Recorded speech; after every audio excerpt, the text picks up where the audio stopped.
All right, so I'm going to show how I created this 3D model in SolidWorks of the Excel floor light as seen on the Swedish Maker's YouTube channel.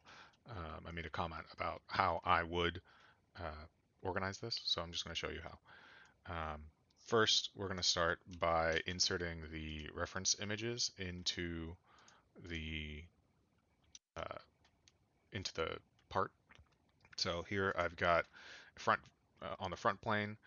I've brought in this sketch image, scaled it according to the scale on the cut sheet, and then adjusted it so that the main spar, the main rod, is on the origin.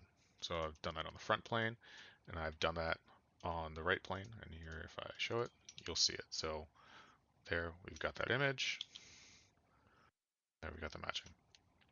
The having the other view in the same picture makes it a little confusing, but this was reasonable enough. So the first thing I'm going to do is I'm going to make the main rod sketch. So we can assume from this picture that there's no angle left or right, and we're only angling this forward. So on the right plane, starting at the origin, which is where I've placed the sketches, as you can see, I'm going to create a sketch that, well, there's a sketch down here for the other component of the plane that I'm going to make.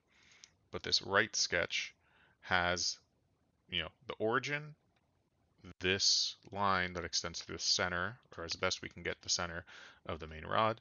And then here we have another line that is perpendicular to this line.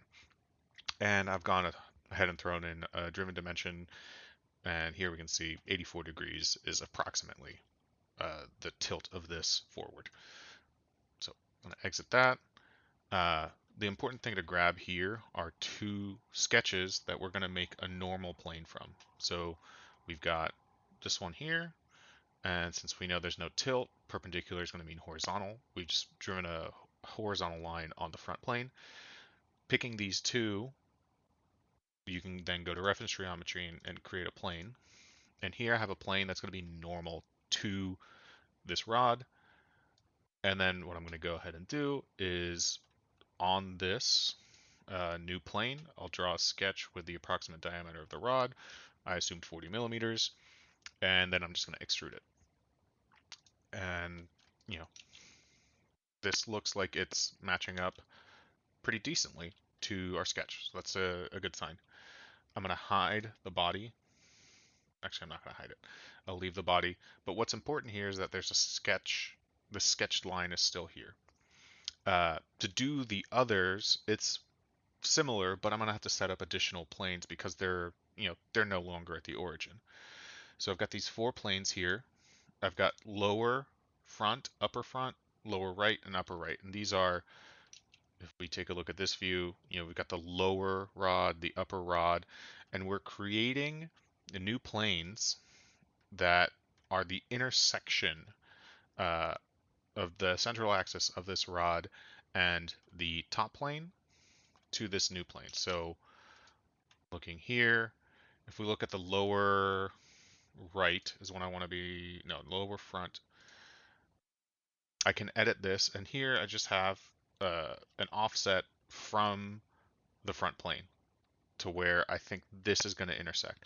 And here, with these two planes, we're going to define where the uh, the start of this leg is going to be. So, we've defined that. Now we define the sketches. I've got the lower front sketch. Again, same technique. I'm starting at the origin here and drawing a line through the center as best I can. And then I want the line perpendicular to that, and I'm just tossing in this driven dimension. Do that for both the front view and the right view. Here we can see this faint line is going through the middle. I want this. I'm going to then select those two sketches, the two, uh, it's hard to see, the two solid lines, and I'm going to make the lower normal plane. And again, I'm going to repeat uh, what I did before. Got a diameter, I think I assumed 20 here, and I'm going to extrude. An important thing to note, what I did here is I started at the origin where I have these intersections, and I went to the intersection of this line. I'm making an assumption here that this is crossing through the center of this axis. I think that's a reasonable assumption, but you could offset it if you want. That's what this coincident is about here. So we go ahead and do that for the lower. We do it for the upper. I'm going to hide all these sketches, and now we've got this kind of rough layout. And if we look on the front axis, hey, look, all our stuff lines up. And if I go to the right and left plane, you can see, you know, the upper on the right hand side, as it transitions past this sketch plane, it hides. And if I switch, we get the inverse. And then if you really wanted to, you could hide all these. I made a plane here to trim all these flat, and I can do a cut with surface, and now they're all flat.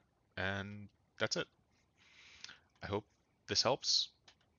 I know I had a hard time getting my head wrapped around this when I first did it.